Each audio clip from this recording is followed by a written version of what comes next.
Hey, drop.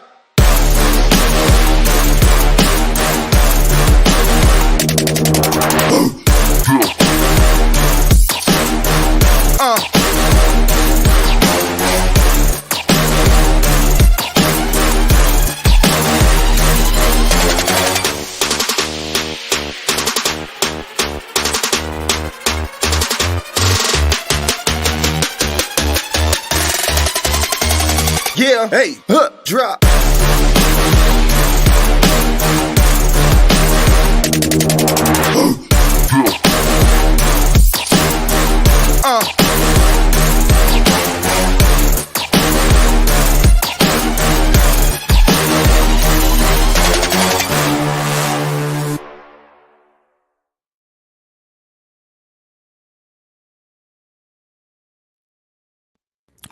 Welcome. It's your man, God of Dots, back with another episode of The Audible on this glorious Memorial Day. Hope everybody's had a good weekend. I know I did. We're going to talk about Game 7, 2 favorite words in sport. What's going on, Gator Girl? Welcome to the show. 2 favorite words in sports, Game 7. Oh man, if you missed Game 6, you missed a hell of a game. We're going to slowly break that down, and also going to get into a preview. Tip-off tonight is at 8:30. Game 7 in Boston, Miami, and the Celtics wrap up a very interesting series. But we're going to start with Game 6 recap. Also, we're going to be breaking down the Nick Nurse signing to the Philadelphia 76ers to be their new head coach. So we're also going to be talking about that and maybe some other sports news. But wait, let's start with the past and move to the future. Game 6, let's talk about it. Game 6, Boston with the miraculous, almost impossible tip in by Derek White with 0.1 left on the clock to, I wouldn't even say call it a comeback. Game 6 was such a funny game to watch. This series has been up and down. This series is this when you think you got a bead on what's going on, it switches up. Like I said, let's talk about it. For the most part, Boston, for better part of 3 quarters, outplayed Miami. Just couldn't get a shot to drop. Jimmy Butler struggled the entire night. I like what Boston was doing as far as like the defensive matchups, putting the much taller Tatum and much taller White on Jimmy, just giving them problems. Jimmy shot horribly through the first 3 quarters. Everywhere he went, he had a hand in his face, and they was running the bigs at him, guys with length.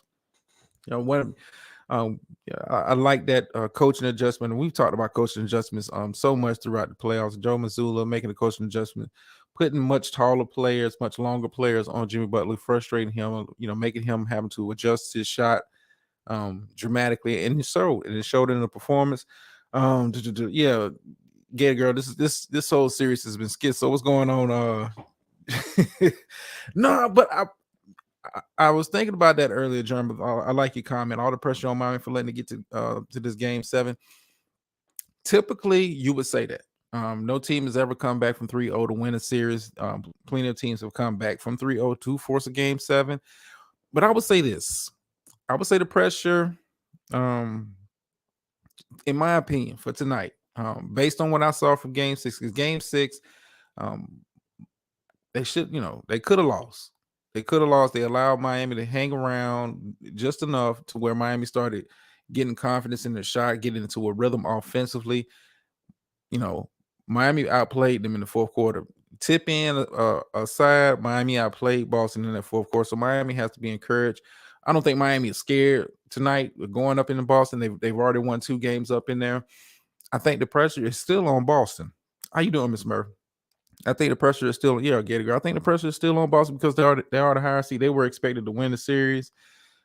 Miami is, as great as their run has been through this playoffs. Hey, this team was a play-in team, barely got into the playoffs, had some fortunate breaks in the Milwaukee series with Giannis getting hurt for a good chunk of that series. But do not forget, this team is an 8 seed for a reason. This team is an 8 seed for a reason. Boston was supposed to roll these boys. Boston was supposed to put an end to this Miami miracle run that we have seen through the playoffs. I think, like I said, tonight, all the pressure's on Boston. All the pressure's on Boston because, hey, if they lose tonight, that means you've lost yet again at home. At home, Boston is one of those places where teams, don't necessarily come in and win 3 games, especially in a 7-game series. 3 games like that. I mean, Boston is one of those places, such as like playing in Golden State. With this year, Sacramento being a tough team to beat at home. I mean, Boston, the pressure's on them. Pressure's on them. Like I said, they're glad that, I know they're glad they won the game. Like I said, miraculous tip in, smart play by Derek White, realizing, the ball was careening off. Put himself into position. I don't know what Miami was doing as far as like boxing out after the 3-point shot went up. Guys is kind of like, lost in the sauce. Wasn't engaged in the game. Derek White was engaged and made the play to win the game. But if I'm Boston, I can't feel too encouraged after winning, game 6 in the manner that they did. In the manner that they did. I mean, a win's a win, but it's not, it wasn't like you out, you blew them off the floor, and you should have blew them off the floor. You was playing them, you was blowing them out, you was giving them the business for 3 quarters, and you choked up. Choked up in the 4th. Jimmy Butler came alive, and that's the last thing you need is Jimmy Butler to come into the night's game with a rhythm, because he struggled. He struggled for 3 quarters. Luckily, Miami as a team, shot well, kept them into the game. I want to say Miami had at the end of the day 5, maybe 6 guys in double figures. When you look at the box score, Tatum, the pressure's on you. Jaylen Brown, the pressure's on you guys tonight. You have to go out here with a mindset. I'm telling you, if you allow Miami to hang around in this game, if it is within 10 points, I'm going on record as saying, y'all know how I am with my picks. If it's within 10 points going into half, either way, I got a strong feeling Miami's gonna close the door. I mean, Boston, you're at home, the lights are big, everybody is tuned in, no other game is going on, no other series is going on. Denver's kind of sitting back, chilling, resting, trying to stay engaged, stay in basketball shape. I don't think it'll be too hard. I think they've earned the rest. But Boston, the pressure is on them. The pressure's on them. Like I said, Jimmy Butler got it going in that 4th quarter. Got it going in that 4th quarter. And, Miami outplayed Boston in that 4th quarter and deserved to win. Hey, but credit, Derek White for being engaged. Now, like I said, we've talked about coaching adjustments, Eric Spoelstra. What do you do to kind of get Jimmy into a better situation offensively where he gets into a rhythm early and it's time for playoff Jimmy. It's game 7, chance to go to the NBA Finals. You need to find a way to get Jimmy Butler better looks, cleaner looks at the basket. He shouldn't have to work that hard. I expect the others for Miami to start out big. I think the 3-point shooting, it'll be there for them. Like I said, Boston, the pressure is on you. Let me get in here real quick. I'm not used to having people actually tuning in and being like this. Jerem said Tatum about to drop 60 tonight. Stop. I mean, Jason Tatum, when you really break down this series, when you really break down the playoffs, and I've said this throughout the playoffs when it comes to Jason Tatum, he's not been the most consistent player. He's not been the most efficient player. Jaylen Brown is the key to me. Jaylen Brown. If Jaylen Brown goes out here and is in attack mode, really putting pressure on the defense, I think that opens up the offense for Tatum and the rest of the Boston Celtics to get it going. Boston has to come out here with a mindset. We've got to put these boys away, and we got to put them away early and not let up. Not let up. You have got Miami is one of them teams that are so well coached and are so disciplined. If you allow them back into a game, they will take advantage of it. Miami's not a team that necessarily beats themselves, not a team that has a whole lot of high turnovers. Oh, man, I'm geek for this one. I ain't gonna lie to you. I'm geek for this because it could go either way. It could go either way. Thankfully, let me knock on wood. Thankfully, the injury bug really hasn't steered its ugly head. I know Gabe Vincent missed some time last game. I don't think you know. I'm glad injuries are not the deciding factors. There's no excuses, no excuses. But like I said, Boston, the pressure's on them. You're the higher seed. You're the higher seed.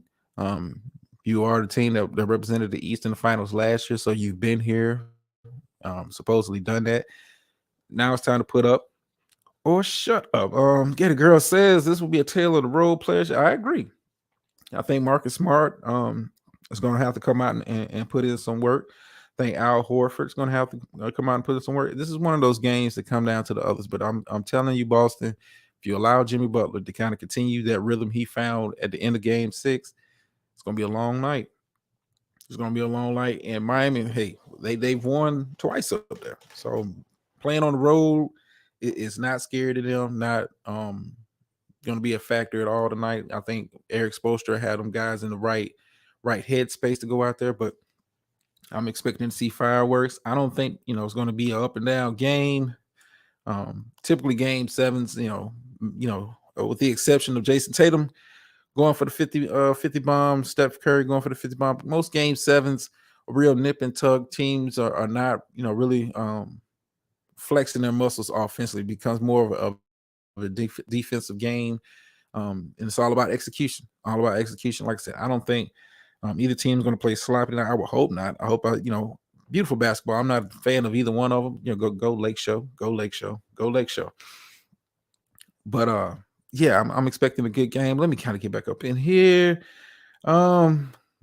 Miss Murphy says if Miami wins, they'll probably get swept next. I think whoever comes out, regardless the way Denver's been playing, if Denver comes out playing the way they played throughout the Western Conference playoffs, I don't see it going past 6. Honestly, I think Denver, the way they're playing, and they match up well with both of them. It'd be a better matchup talent-wise playing against Boston in the finals, but I got Denver. I'm gonna go out on a limb here. I got Denver beating either one of them in 5.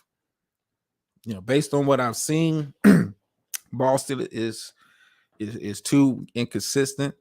And Miami just, it's a talent gap that Denver's going to exploit. I think Denver beats both of them in 5 games. Whoever comes out of this, whoever comes out of the game tonight. So I don't know about swept. I think Boston or Miami can probably get one at home, but I don't see either one of them pushing that series to a 6. How you doing, Miss VS? Jerm says unless Jimmy Butler shows up to play, then Boston in trouble. Jimmy got it going in that fourth quarter in Game 6. Got it going in that fourth quarter in Game 6. I like what I was seeing as far as like how they was getting him open. Jimmy wasn't waiting for the defense to kind of settle down. He was more of in attack mode. I think he needs to kind of play into that because when you allow Boston to kind of set up their defense and you're picking and prodding, you got to put the ball on the floor, attack them. Don't allow that defense set. They got a lot of long players. And I've said this, also throughout. Boston's not the same defensive team that they were last year, but they still have guys that, on occasion can defend. They have a lot of length on the floor. They're big on the floor, but Jimmy got to come out with a mindset of putting it down. Putting it down. Gagger says Blake Griffin is on the self-stick. Yeah, don't worry. He's played about as much this year as Ben Simmons has for Brooklyn. You ain't missed nothing with Blake. If I weren't keeping up in the NBA, I would swear the dude wasn't even in the league no more. But yeah, he's there. They re-signed him, and he's there being a big cheerleader. Unless it's a blowout, I don't think he gets any minutes tonight. Don't worry about seeing him come out that warm-up jersey. Don't worry about it. Get Girl said Bam's got to be dominant. Child, Lord have mercy. Bam's. I think Miami as a whole has got to have the same mindset that had that fourth quarter Game 6. Come out, be aggressive, be attacked. I mean, if you really, if you miss the last, couple minutes of the game, go check out the channel. I got it up for you. But if you missed it, Duncan Robinson has some clean looks at 3. that could have changed the whole dynamic of that fourth quarter coming down the stretch. I'm talking about some open shots for him. And when you consider, when we talking about the NBA, those wide open threes that he had. But can't cry over spilled milk, and we just got to deal with the game as it is. Speaking of the refs, somebody better be watching these refs. Yes, Gator Girl. The NBA is currently investigating one of their referees for some burner account, and they're kind of looking into that. I don't want to say is gambling involved just yet, because there's an open investigation going on into that. But the refs are being kind of looked at, and I would say this, man. I hope it's not gambling. Last thing we need is another Tim Donaghy situation going on with the league. I don't like to. I would like to think that if referees, if nobody else, it's got to be the most impartial guys in the world of sports, because your job is just to kind of call the fouls and infractions as fairly as you can. If this comes out, like I said, it's an open investigation. For those who haven't heard, it's NBA referee. I just hope I hope it's nothing like that, and this guy's gets caught into the gambling. Oh man, child, it might be a dud, Gator Girl. I saw you coming. It might be a dud. It might be a dud tonight. But typically game sevens are not really exciting basketball. It's typically real nip and tuck. Scoring tends to be down. Shots tend to be short. Guys get a little tight come game seven. But if it's up and down, I'd be surprised. I would be surprised if it's I expect both teams to hover around 40, maybe 45% for the game. Maybe around 35% for three. I don't think it's going to be an up and down game. But I may be wrong. Is Denver's to lose for sure? Yeah. Yeah, Denver. I think Denver beats both of these teams within 5. And I call it the gentleman's sweep.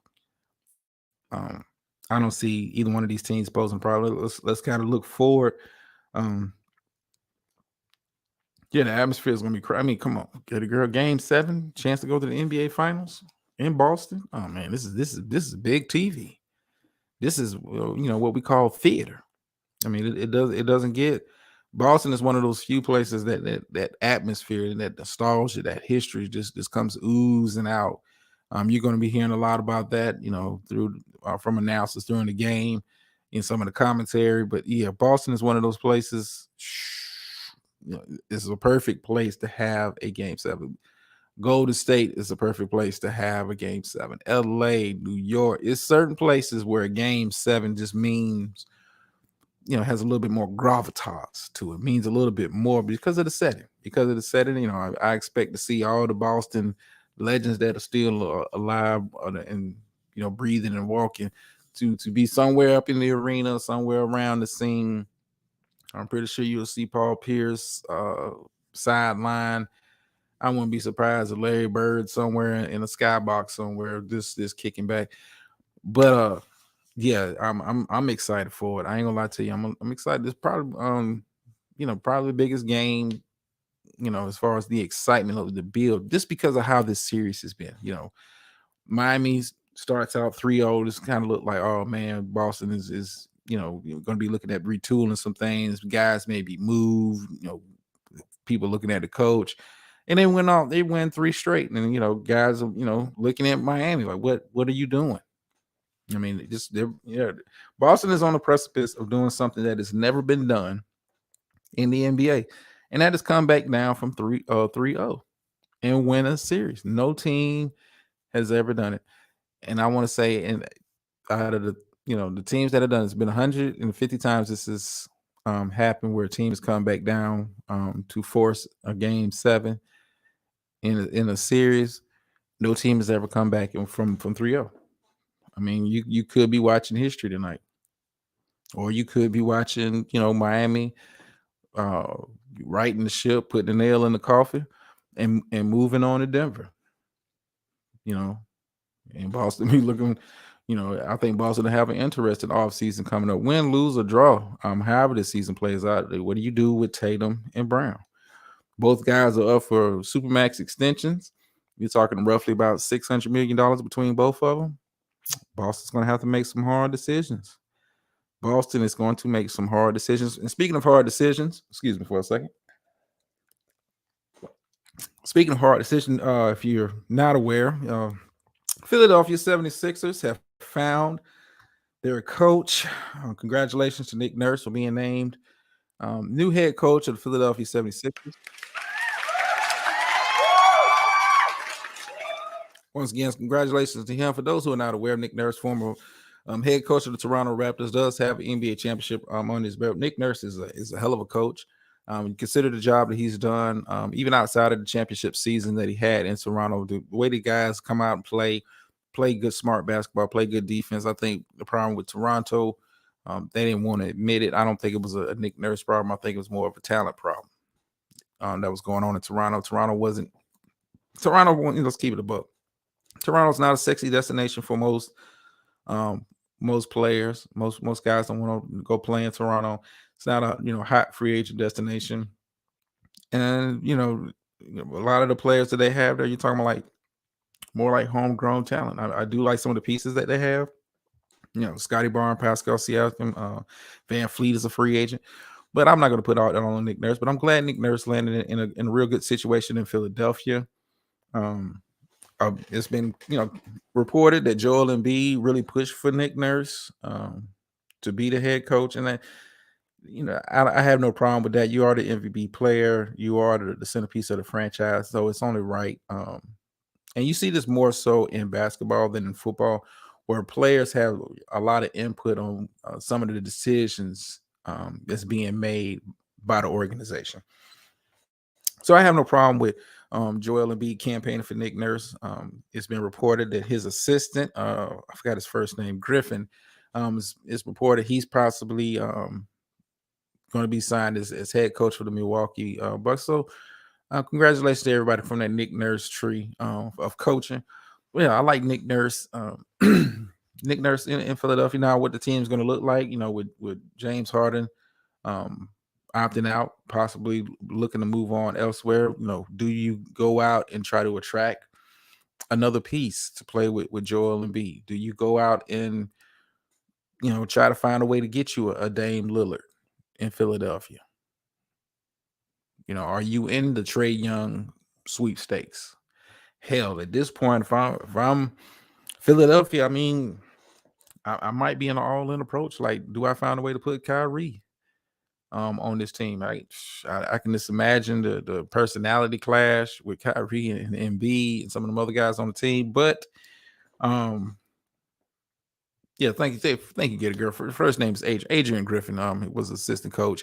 I want to say I remember Adrian played in the league for a while back in the day. I want to say like the 90s. He played for about 7-8 years. So he's made his rounds. He's paid his dues. Gator girl, Raptors coach star wound up to being the big winners. Monty Williams, he's still looking for a job.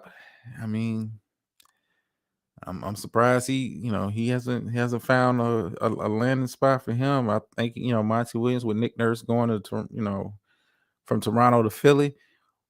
I mean, where does Monty Williams land in the musical chairs of coaching? Where does he land? I don't know.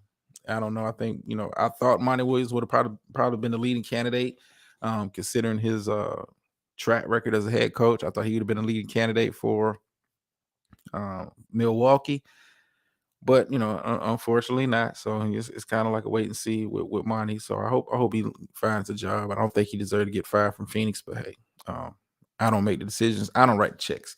But yeah, I like Nick Nurse going to Philadelphia. I think Philadelphia will play a much different style next year. I think they'll be a much better defensive team because Toronto, for lack of, for even with the lack of talent that they have in Toronto, this has always been one of the better defensive teams, been one of the most clean teams as far as like limiting the amount of turnovers, not making stupid basketball plays. And, the fact that Joel Embiid signed off on it. Joel Embiid sign off for it. If I'm Joel Embiid, why not? If I'm able to put that much pressure on bringing in the coach that I want, let me, get out here and start recruiting. I'm gonna go on record and say this. In a vacuum, I'm talking about maybe 2 to 3 year window. I wouldn't be opposed to Kyrie in Philadelphia. I think that has been the missing piece for Philadelphia, in my opinion. And I'm gonna explain why I say that. Philadelphia, and it's been like this since Jimmy Butler left. Joel Embiid is as great as a player as he is. He needs a guy that doesn't shrink in the moment, and is able to step up when it's time to get clutch. And I'm, no knock on James Harden. James Harden is a future Hall of Fame player, but when we're talking about clutch coming up big, when he comes up small.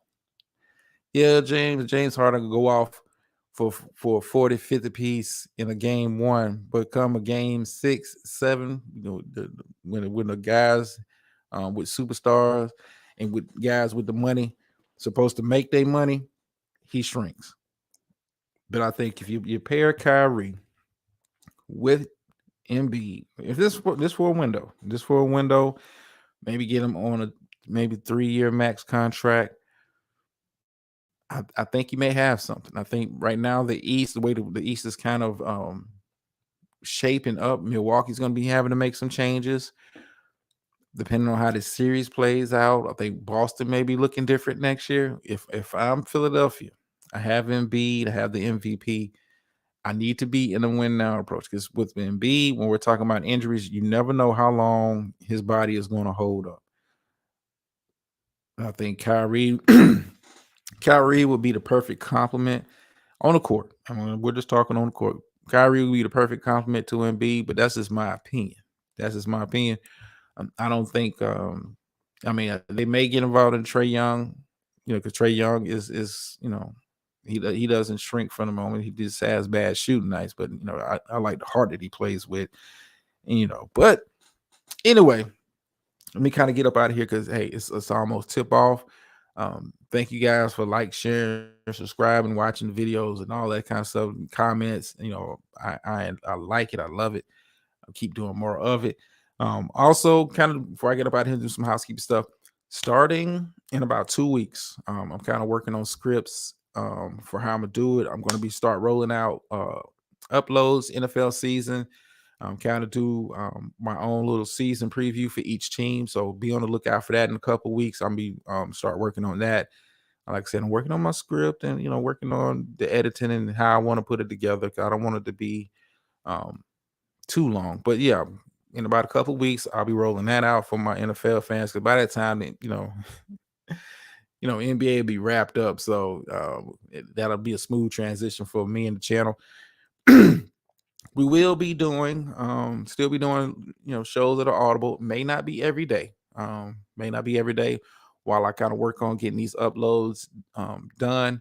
I may just be doing maybe a show twice a week. Kind of like doing my own little season preview lives with the audience. But be on the lookout for that. So I'm kind of working on that.